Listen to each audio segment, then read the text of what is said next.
Ờ, chà, ở bên ngoài luôn tuổi ở lần nào luôn đi, bố thằng bé xỉa hành đâu giả, bố loa, bố sợ tông trong tu ra, bố trong tu giờ chi trâu trâu vậy,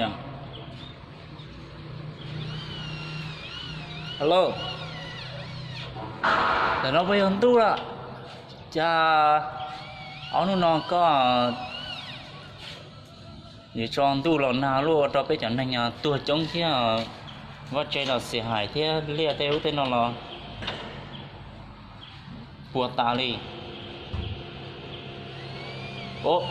coi thì nó đã bây giờ này hô sao tông tôi thọ còn đủ cho lần nào đó.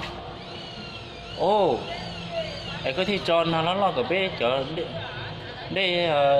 lia tàu nhá, đó mà câu đi coi chỉ bé cho lia nữa bùa thế này nó tuổi trong hay là thọ có sao lo nào là đó, dân chó á.